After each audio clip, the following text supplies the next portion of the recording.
Hey, everybody. This will be part two of my interview with Varg Freeborn.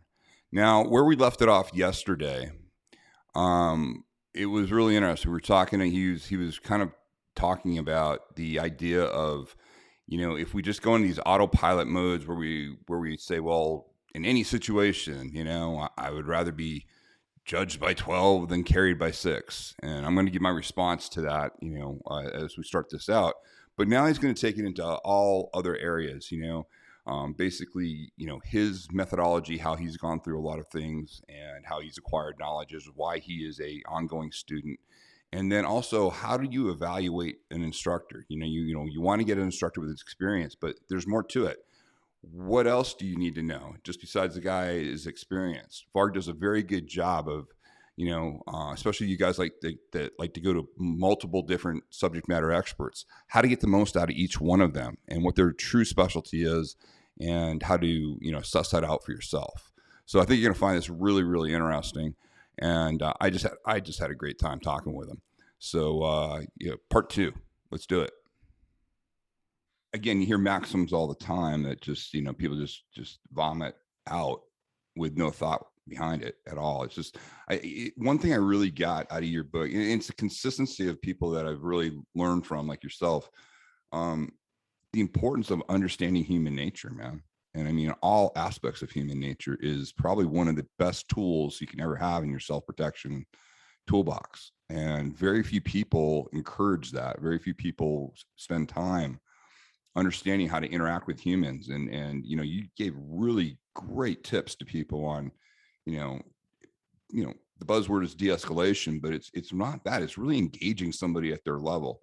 The the the one that you talked about in your book, um where you were sitting on the bench and dressed like a local, basically just like a local, and basically a guy who'd just been let out of prison came and approached you, and you profiled as a local, and then you immediately understood the human nature of what was going on by the way you were able to pick up the cues from him, and then you were able to redirect the whole situation, with no violence involved. You were very firm in getting your message across, but not offensive, and you're able to just de-escalate the whole situation, and the guy walked away. I mean, you can tell that a little bit, but I was very impressed by that because I was trying to think. I think I've only heard of maybe one other, you know, guru in the field or expert in the field really kind of talk about that, in any powerful way like that. I thought that was one of the most gripping parts of the book when you did that, because very few people understand. I've seen people make huge mistakes making assumptions and engaging people aggressively, thinking that somehow is going to protect them, and it goes horribly wrong for them. Can you Yeah. talk a little bit about that? Yeah. So that particular passage you're talking about is in Beyond OODA in the second book. Yes. Um, and it's a park in Florida, and the guy approached me, and he by the end of the conversation, he had pretty much admitted that he was out looking for somebody to roll. Mhm. And he had particular gang tattoos that I had recognized because I had dealt with that particular gang in prison myself. So I recognized their markings, and he was neck and face tattooed, so it was very easy to see.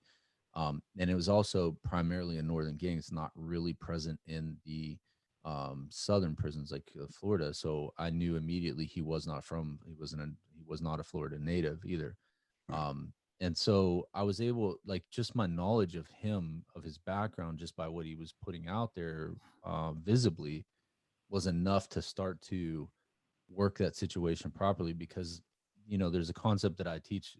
I talk about it in the second book, but we're we're largely acting off of the stories that we tell ourselves about who we are and how we fit into the world around us, right? And this is really true and evident today in social media world, because a lot of people believe the stories that they're telling themselves by th- these phones, right? These little Right. devices, and they're creating a narrative, and they're putting it out there to the world, and then they begin to believe that that's really who they are.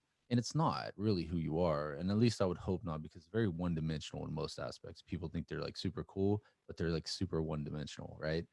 um and so the thing is, like, when you can start to decipher what story someone is telling themselves about who they are and how they fit into the world and how they position themselves with you, when you can start to understand the story they're telling themselves, then you gain the keys to unlock and manipulate their emotions and their perspectives, right?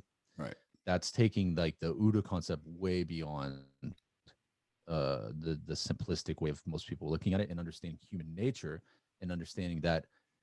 And so I didn't have to get violent with this guy. And a lot of people teach this stuff like the way he approached kind of aggressive and he put pressure on me. But I talk about I seen him coming and not going past me. So I nonchalantly stood up and placed a bench between us without looking like I was doing that on purpose because I wanted to not escalate the situation, but always give myself positioning. Right. Right. And that's something that an experienced predator will also pick up on. They'll be like, well, he's positioned. I can't, eventually they'll realize, well, I can't really position on this guy. Like Right. he's, like you're never going to be where they can really gain a position on you. And so they'll pick up on that. And even if it's unconscious, they're starting to read that. And you have to be able to think about what story that person is telling themselves about who they are and then start to manipulate that story. And that's going to be the quickest way to get a result from that person. But you have to also, you have to tell your story to them as you want it to be told, as you want them to understand you. Right. And sometimes you don't get that opportunity. I had another experience here just a month and a half ago, almost 2 months ago, in outside of Atlanta, where I had a gun pulled on me and my daughter. Wow. Yeah, and so I'm I'm an incredibly experienced guy. Like when it comes to violence, especially violence with vehicles, like I've done a tremendous amount. Like by the time I went to prison, I was like really entrenched in experience with high stress events, whether it be fast moving or any of this type of thing, and then my experiences through prison. And so when I'm faced with a situation like that, I don't really panic. I don't get the high heart rate and all that. I kind of don't get those responses anymore in most cases. So my daughter and I had pulled into a parking lot outside of Atlanta. We were driving from at that point Tennessee to Florida, and pulled in this parking lot. I was sick. I just caught what I think turned out to be COVID, right? Right. And so I was very sick that day, and I was having a miserable trip, and I just wanted to rest. So I pulled into a parking lot, and I drive a CVPI. So I have a black Crown Vic with the rack on the front of it. Like it's not marked, right? It Right. doesn't look like a cop car, but it's a very capable, menacing type of vehicle. And I really dig those cars a lot, right? Yeah. My first car I got when I got out of prison was an 85 Police Interceptor, right? So I've been a big fan for years and years of Police Interceptors. But so I'm driving this CVPI and I pull in this parking lot and there's a lady walking up, there's a black lady walking across the parking lot. And she's not quite at the corner yet. And there's like a little stop sign and I stop and wait for her to walk across. She walks in front of my car, stops in front of my car, and then just is unbelievably rude. She stands there. She acts like she's pulling her pants up. She's like very haughty and like just very, her mannerisms were very much like, screw you, asshole. Like it's just very much hating me. I don't Right. know if it's because I was white or because she thought I was a cop or whatever the reason was, but this was at a time when the media was very trumping up like um the division between cops and whites and blacks and things like that. So this was a Right. product of what the media was. That's what I was already putting together in my head, right? Right. And so as she moves out of the way a little bit and I just go around her, and when I went around her, she was very dramatic, right? Like I didn't wait for her, so she was very dramatic, and she starts like yelling, and she's saying all this kind of stuff, and so I really just want to go. It's a Shoney's parking lot. I want to go in and eat. Like I'm like, have your temper tantrum, lady, and get in your car and go, so I can go eat and just get the hell on with my day, right? Right. So I back way up at the end of the parking lot, and I back in a way that like I'm gonna wait for this lady to leave, but I wasn't comfortable enough to just pull into a regular parking spot and get out. I backed into a farthest away parking spot and sat there with my daughter watching this woman, and she's just bitching at me and yelling and cussing. So she goes over to a car, and there's two other occupants in the car, a female and a male, and she's opens her door, and she's obviously telling, you could see her telling him like he almost ran me over Right. there and blah blah blah. Like it's just dramatic, right? And I'm thinking, shit, man, this is blowing out of proportion. And then she reaches in her car and she pulls out a black semi-automatic handgun, and Damn. she's waving it kind of in my direction with my daughter in the car, and she's like threatening me, you know. So at this point in my mind, I tell my daughter, I'm like, okay, she's got a gun, so now we're going to go into procedures here. I said, if I push you into the floorboard, you get as far into that floorboard as you can get, because I put the engine block between the shooter and my daughter, right? Right. Um, and I'm thinking to myself, my car's pretty quick. I mean, it's 4,000 pounds. It's not fast by any means, but it's fast enough to get across that parking lot and smash that woman into her vehicle for the last time of her life, right? Right. And I have no doubt that I can cover that short distance that I was away from her before she could get many shots off, and none of which would be accurate by any means. Right. Um, and and so there were so many options I could have done violence wise. I could have responded. I could have shot her right there in the parking lot. She was menacing with a firearm, Right. and that could have been a legal battle that would have, I probably would have done well in that. Um, I could have smashed her with my vehicle, but I also knew that this story was playing out where this woman, someone had told this woman I was her enemy. Right. She didn't know me, but someone told this woman that I was her enemy, and she's all hyped up on that propaganda. Somewhere, somehow, somebody got that narrative to her. She doesn't know me. I didn't do anything to her. I never said a word. I never even rolled my window down. Right. This woman hated me, right? I don't know if she thought I was a cop or if I was just a white dude, but whatever the narrative was, she was told at some point that I was her enemy. So I wanted to get out of the situation without killing this person, especially with my daughter. My daughter's 15, and I just didn't want to put her through that. Right.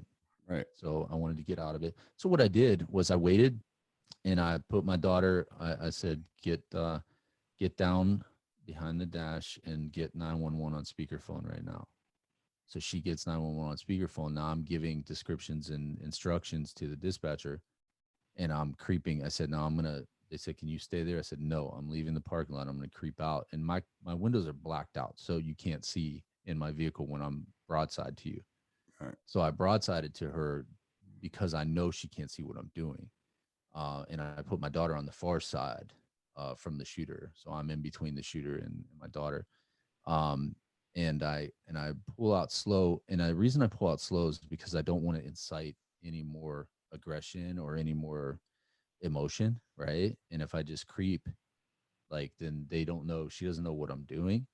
And it's not apparent like I'm trying to escape, because that could push a shooter over the edge, right? Right. It's like a chase instinct, like a dog, like if a rabbit takes off in front of a dog chases, and it's not necessarily because it made a conscious decision to do it. It's like, oh, something's running, I need to chase it.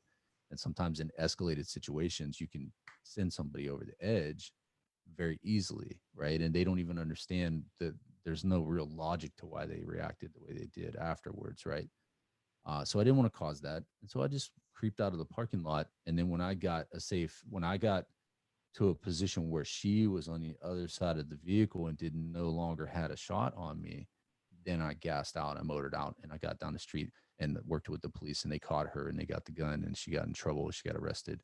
Um, and that all ended fine because nobody got killed. But I could have killed that woman in that parking Right. lot in multiple ways, and I would have had absolutely no problem doing it. And there's and there wouldn't have been. I could tell afterwards because I never got excited or anything. I was just very calculated about everything I was doing. I was making decisions not only based on what the tactical thing to do was, but most of my decisions were based on what I was understanding from her behavior and what she was telling me about her story, right? Right. Who is this woman in the parking lot waving a gun? Like, who is she mad at? And why is she mad? What is she doing? And as I get that story coming through, right, then I'm making decisions based on that more so than what's the tactical best position to be in a parking lot and all this kind of stuff, right? Right. The human nature part of it was much more important in that situation and in the park situation you cited earlier, right? And the way you Yeah. avoid violence is going to be more human nature than it is tactical or strategic. Yeah, and then it's over. You know, that's the good part about it is those events then are over for you, meaning they become stories, you know, useful stories like you're talking about now, but there's not residuals after that. You didn't have to deal with the legal system. You didn't have to deal with any repercussions of, you know, the physical act, even if it was even fully justified, you know, having to run somebody down or do that, the effects it would have had on your daughter, all of those other things. You know, you didn't have to deal with any of that, um, because you were able to look at the situation. Whereas if you were also in another scenario where you realized, oh nope, got to take action right now, you would have been prepared to do that as well. And I think that's the interesting part about this. You know, I love the you know the title that you went beyond OODA. OODA is interesting because if people don't know the history, I know it's a buzzword everybody uses now, you know, and everybody tries to incorporate in their training.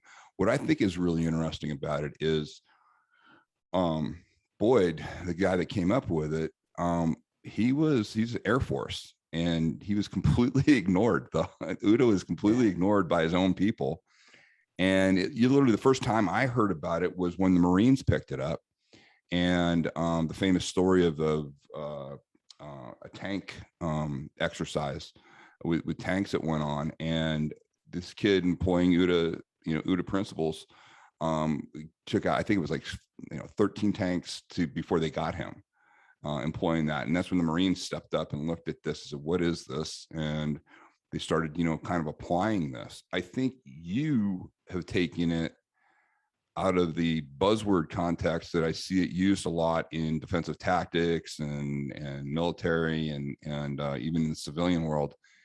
And you put a whole new dimension on it, you know, a whole new use to the term, and really kind of honored, you know, Boyd in the way you did it. I thought it was interesting. How did you come up with this idea for OODA? Violence of the mind, obviously, that's a very, you know, that's an understanding, you know, that's a good framework. But this being your next book that you put out, why did you make the decision to go with the title Beyond OODA? So the book goes beyond the concept of OODA, and that's we're talking about Observe, Orient, Decide, Act, developed by Lieutenant Colonel John Boyd. And I don't find that necessarily useful. I don't talk about OODA a lot in my classes at all, really. I Right. don't really get into that whole thing. I think it's a grossly abused concept that most people have zero idea what they're talking about. They've never read the multiple papers that Boyd has put out. They've never read the bodies of work that his colleagues put out. Chuck Spinney and Chet Richards being the Yep. two main ones. Chuck Spinney and Chet Richards worked directly with Boyd. They were close friends with him, and they worked directly with him and helped him develop these orientation concepts. The last 20, 25 years of Boyd's life, he worked almost solely on orientation based concepts. And so it became his obsession right at that point. And people, it's funny because the first part of the book and Beyond OODA is a kind of a scholarly lesson on OODA, right? And it Yep. really explains my origins for why I chose orientation, this orientation concept that Boyd left us. I think it's a brilliant concept. I think it works really well. Um, and I think it was worth taking it and developing it further. And what's funny is a lot of these pieces that were in the beginning of the book started years ago as articles I'd written. I would write an article, put it out there, see kind of the feedback. And that's a lot of how I would bulletproof my stuff. I would either put Right. it out in one way or another, listen to the feedback, and then develop the concept farther. And I remember one time I put this paper out, and one of the so-called experts in the industry just attacked me in the most rudest way and was just like, "No, you're wrong. That wasn't Boyd's diagram. Chuck Spinney made that diagram. Blah blah blah." And I'm like, Chuck Spinney literally on his blog says this is Boyd's diagram. I helped him draw it, but it's his, right? Like Chuck Spinney says it's Boyd's. And you obviously don't read, like, Spinney has this whole blog in this obscure corner of the internet that nobody listens to. And Right. there's this brilliant guy with all this like crazy information and nobody knows is there, but it's there. It's literally there right now. And Chet Richards wrote Certain to Win, which is a business book that applies OODA, but he also has a blog, east of New, and he just like has this amazing information, and you go read it and you can start to put a picture of what Boyd was really working on and what these guys are trying to do with it and things like that. So I was attacked really bad for my concepts, and they're like, you got to listen to the aerial attack study, blah blah blah, and I'm like, that was like 1960 whatever, like Right. it's 30 years of work from this guy since then, right? You think like that's foundational, yes, but the 30 years of work since then was just brilliant and super in depth.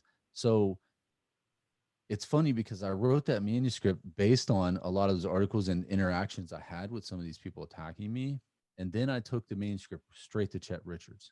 And I said, Chet, I'd be honored if you'd take a look at this. And he was, he's like, yeah, I'll take a look at it. Most guys probably get requested, like, yeah, I'll take a look. But he wrote me back. He was like, hey, this is outstanding. He's like, this right here, Boyd would be super excited about this book. He said this was tremendously great. And he offered me personal letters that Boyd had written him that I could use in the book and cite. Wow. And so he gave me some like real good material, and he corrected a couple of like historical things that I was talking about, or he'd tell me like, oh, Boyd said this then, this Right. thing you're saying, he said it right here. And he really added a little bit of color to the first section, but it was exonerating for me because I'd been attacked by like the minor experts in the field, and I took the same exact material to the guy who worked directly with Boyd, and he was like, "This is tremendous. This is really good." Um, and so I just wanted to go past it because I wish I could do it without talking about Boyd, because people just so grossly misunderstand it and abuse it. But I have to say that orientation is really the focus of the book. Yeah. Not observe, not decide, not act. It's orientation, and orientation is the root and beginning of all of those things. So if you understand orientation, then all those things will fall in line quite naturally. But you have to understand orientation first. Yeah. And that was the interesting part of the book, is that, you it resonated with you at that level, meaning in the orientation part of it, to the point to where, you're able to develop a whole, whole book and concepts beyond it, which I think are absolutely critical for self-protection and the way people, the thing I love about your work so far is you're emphasizing the things that make the biggest difference, and yet the people would tend to spend the least amount of time pursuing, because again, it brings up a lot of inconvenient truths and a lot of inconvenient nuances when it comes to the world of violence and actually applying it. Another concept that you came up, which I thought was really, really interesting, obviously personal experience, because of the proliferation of everybody carrying knives now and all the latest knife stuff that's out there. And I'm not anti-weapons in any way, shape, or form. We train people, this is how you use a knife. This is what they're good for. But there seems to be this, seems to be nobody ever looks at it from the perspective that you looked at it, when you put out the information, like, hey, yeah, you're carrying this knife. Most people that end up using knife in a quote unquote self-defense situation rarely don't get arrested and don't get prosecuted. And it's not really viewed very well within the legal system right now. It's just something that people just don't even consider. I'm not saying that you wouldn't carry a knife solely because of that, but man, I haven't I hadn't seen anybody put it out as succinctly as you put it out that way to people. I mean, you throw a lot of cold water on a lot of assumptions that people make in the world of self-protection, self-defense. And to that degree, when you get a brand new person, if you get somebody that just, they read something of yours, they want to come train with you, and they're coming to whatever the training is, how do you look at a new client? What is your hope that you can, in the time that you spend with them, what would be your best outcome for that person? I think one of the most important things that a person needs to get out of an experience that they spend time and money going to is the ability to further their own education after that. And that's facilitated in a couple ways. One being to continue to teach themselves. So if I can teach someone something, that's great. But if I can teach them how to teach themselves things, that's even better, right? And it's the whole give a man a fish, teach him to fish, right? Right. Like that's the thing. I'm trying to teach people to fish rather than just Right. give them fish. And that's really the biggest thing I think you could give someone as an educator or a trainer or an instructor, teacher, whatever it is that you happen to be in that capacity. And that is, you know, the rewarding part as an instructor as well, because if someone walks away with the ability to kind of see, like in my force on force classes, which is almost exclusively what I teach anymore, is simunition based force on force type training. That's where I feel like I bring the most value, and that's where I feel like I get the most reward and the most results from people. And I put people in situations that shows them their limitations, shows them the fallacies in their thinking, their paradigms, their orientation, and it begins to actually manipulate their orientation, especially through values and experience and confidence, right? um, there's so those are the things in teaching someone. I think that answers that question. But going back to the knife situation and weapons, of course I'm an advocate of weapons, and a lot of people think I'm anti-knife. I'm not anti-knife. I am cautionary about the use of knives. I did go to prison for stabbing a guy in self-defense, right? Right. I stabbed him 23 times, and it's not like I got on top of him on the floor and just kept stabbing him. That Right. 23rd time was the time that I pulled out and he fell.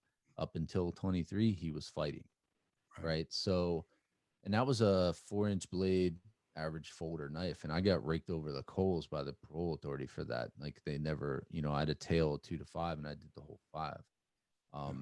Of course, I was, a little bit violent inside too, so I don't know that they were going to let me out early anyway.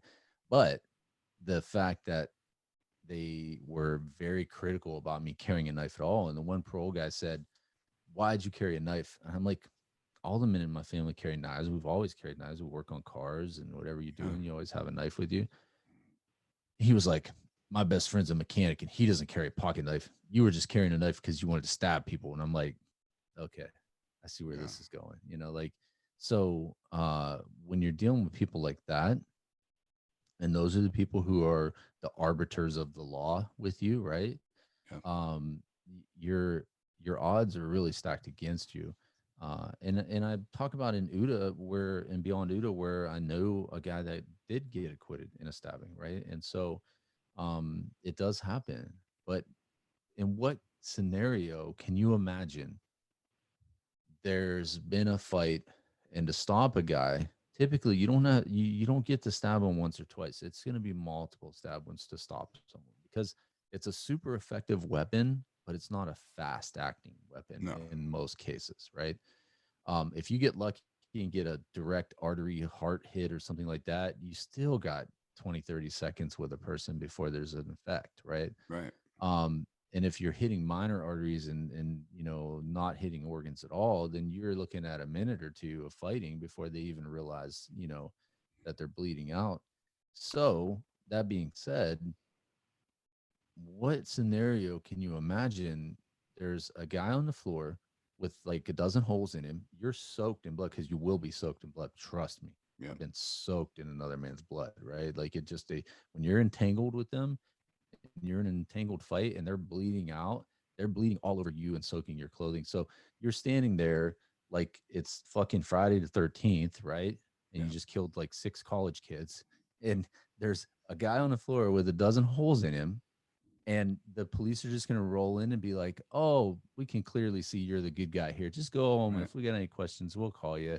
Like, we'll clean this up. Don't worry about it. Like, that's fantasy land.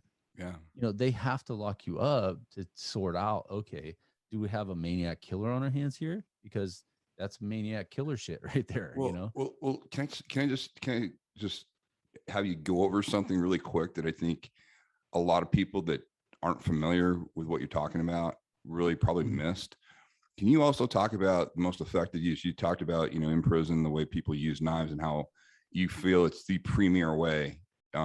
They really understand because it's one of the limited tools that they have available to them.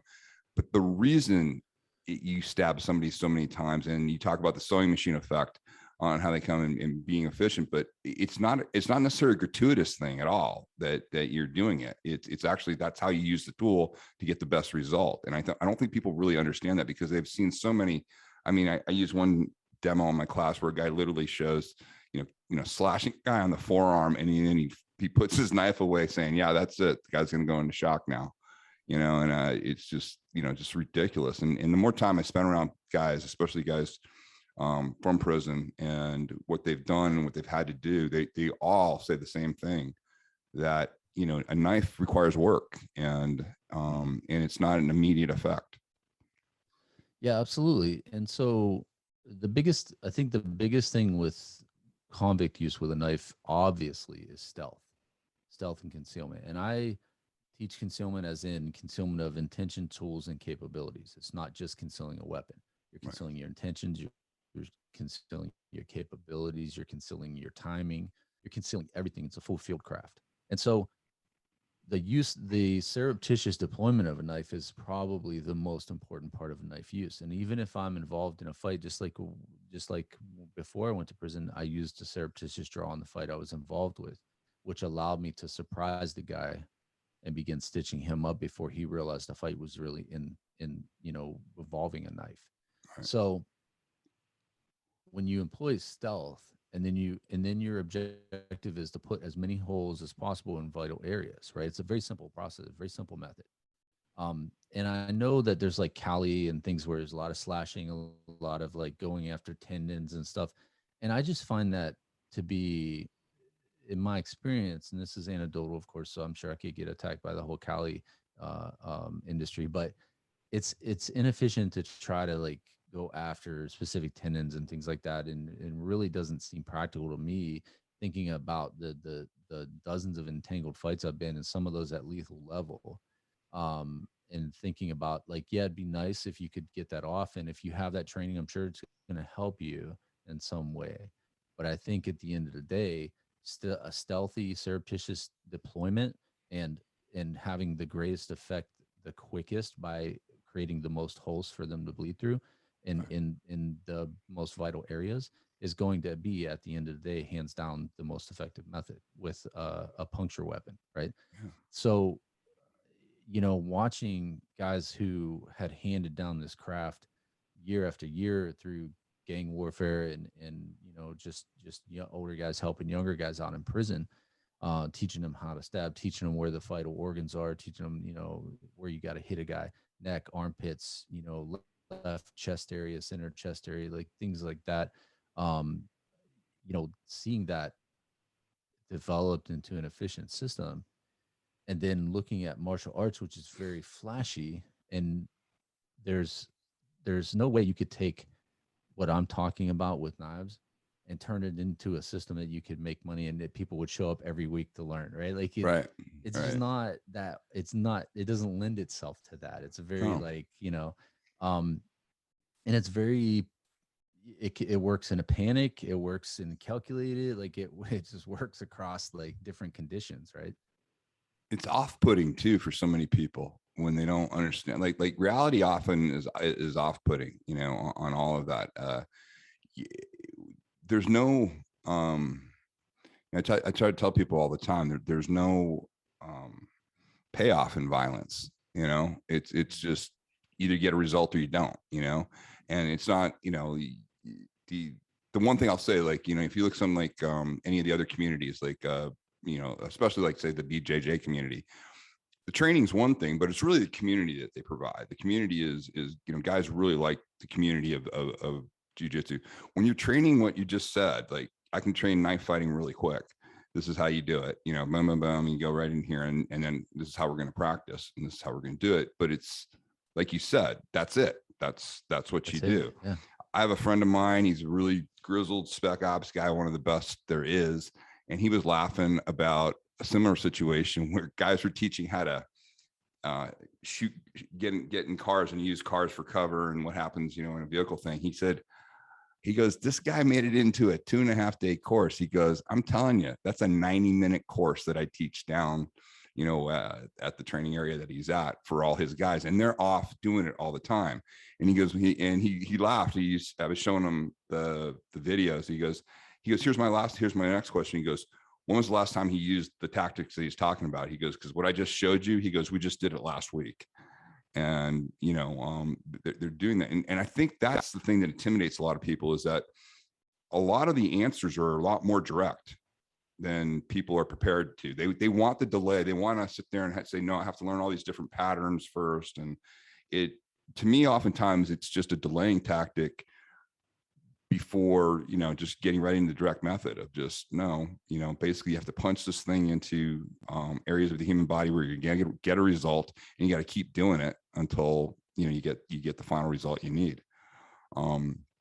It sets people apart. I got that in the book too. Like a lot of you're very straightforward, and you're very non-judgmental about it. You're just basically saying, hey, this is it. This is what you do.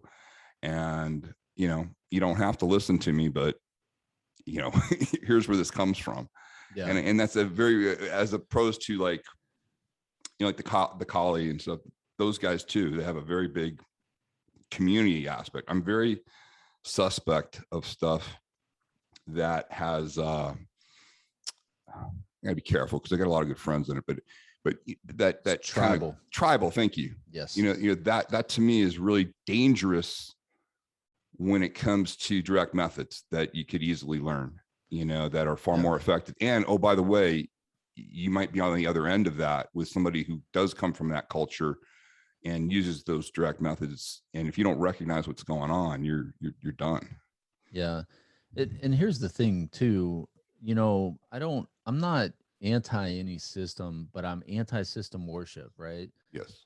And you see this a lot with BJJ. Like there's guys that think that is like the only thing you ever need to take, and if you can deadlift and do BJJ and shoot a gun, you are absolutely unkillable. Right. And there's just a lot of things like when you have hero worship, like you cited earlier, but also system worship or method worship is also extremely dangerous, right? Yeah. And that breeds an industry of profiteering and making money. And you can, if somebody worships you because they want to touch the badassery, right, or they believe your system or method is the best, right, then you make a bunch of money. But being more practical, I just want to say to people, like, look, yeah, what I say is anecdotal, okay, but it's experience, it's direct experience. Am I talking about stabbing people without ever having stabbed someone? No. Have I been involved in multiple stabbings? Yes. I got scars up and down my arms. I've got scars in my abdomen. I've stabbed a couple people myself, and this is documented stuff, right? Like this is not just, I'm not making this stuff. Like this is there's a lot of guys in the industry that have like these reputations, but yet they never been to prison. And they like, is this really, did you really live this way, or are you just really capitalizing on a story at this point? Yeah. So it's anecdotal, yes, but it's like when I go to train and I try to be a student, I try to train under guys that have experience, but experience different than my own. I like to listen to a special forces soldier that has deployed heavy deployments. I like to listen to whether he's SF or he's Delta or he's, whatever his experience is, or he's SWAT, many years SWAT in a dangerous area. One of my good friends, Joe Wire, runs Alliance Police Training. That guy's got over 700 door kicks in. Right. He's got over 700 raids in. Right? Yeah. Do you think that guy knows a couple of things about how people act under pressure? Yeah. And so I want to hear that. I want to hear, because it might not anecdotally line up with what I've experienced, but it's going to tell you, oh, this guy's got experience and this is what he prioritizes. Right. And this guy's got experience and this is what he prioritizes. So the secret sauce is look at guys with experience and and specifically learn what it is they prioritize in stressful or violent situations.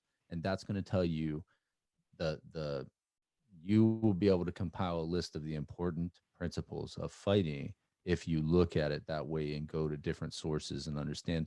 And if somebody attacks you like, well, this is anecdotal, or people have said ridiculous things like, well, that's just because Varg doesn't know how to stab somebody properly, you know. And I'm like, how many people go stab a couple of people and come back and let's have this conversation again? Because I don't know if It's just, if you have that much, like if you're that cold and calculating and you're like John Wick when a fight breaks out, that's awesome, man. But I don't know if it really happens that way ever, no matter how much training you have, right? So, but if you go to different sources and you compile what experienced people prioritize in their importance, their list of important things in training and fighting, then you understand. And that's also a way you can detect bullshit too when you have experience. If you go to a place and they put all the emphasis on the weapon and flashy moves and things like that, like, okay, they're prioritizing the things that make money, the things that are yeah. fun to do, the things that are flashy. They're not prioritizing like the things the concepts and the principles that you really want to have like nailed down when you get into a fight situation. Certain principles, your time in the fight, and having efficiency, and all these things are principles that every experienced person will float to the top, Yeah. right? And you'll see that, and just look at diverse sources. So instead of saying something is like, oh, well, my buddy who's SF says, that Cali was the greatest thing that they used on guys, and all right, cool, right? Like, but let's look at multiple sources and multiple people that have experience, and then try to decipher it out, because sometimes people aren't always what they say they are in terms of experience. And just because somebody did a job, you know, it's like if a guy comes to me and says, well, such and such is was undercover, narcotics officer, and I'm like, man, you never bought drugs on the street, right? Like, I mean, so did they get into fight situations? Maybe, but like, um, buying drugs and doing certain things doesn't automatically mean you're an expert at something, right? Now, there's No. guys out there who, Craig Douglas, a guy that's obviously turned a lot of his experience into something, but doesn't mean that every undercover narcotics officer knows like the ins and out of fighting inside of a vehicle or violence, right? Right. It means he bought some drugs and had some informants, and he probably understands human nature, I would hope, and dealing with undercovers and stuff like that. But it doesn't necessarily mean that he's done the deed, right? Yeah. So you got to look at it and try to decipher those pieces of information out, and then just look for what people prioritize. Does that make sense? Hey, well, I hope you found that as useful as I did. I thought it was really great. He ended when you're training with a subject matter expert that you also have to focus on, well, what does he prioritize? It's one thing just to go to a class and kind of absorb everything again, but if you're really looking, what makes this guy unique? What is his thing that he thinks is absolutely important, or what is his unique take with all the experience that he has doing what he does? It's just a great way for you to just, really make sure that your training folder of information that you take away from your notes focus on what's really important. It's just, Varg did a really, really good job with this. Now we're going to get into in the next one we're going to follow out. We're going to talk more about his books and his unique way of looking at things, why he named things this, talking more about what he learned from John Boyd's writings, and then also his relationship with one of Boyd's closest associates will be covered as well, as it has his here. But again, the whole theme of why did he choose to go with Beyond OODA and what he learned from that. Again, Varg is a very unique trainer, and he the way he looks, I would always recommend. I definitely, Beyond OODA is a great book, as is his first book, Violence of the Mind. Very well written, very thoughtful, and very to the point. So I can't recommend them enough. But that's it for part 2. And listen, folks, if you like this type of information, please make sure to visit timlarkin.com. Give us your email, get your free masterclass. We cover all of this type of information in depth. And again, it's absolutely free for you. Also, please share this YouTube channel. Please take a clip that you liked here, send it to somebody, tell them about the channel, make them aware that this is here, because this is how this channel is growing, and we truly appreciate your help. All the best.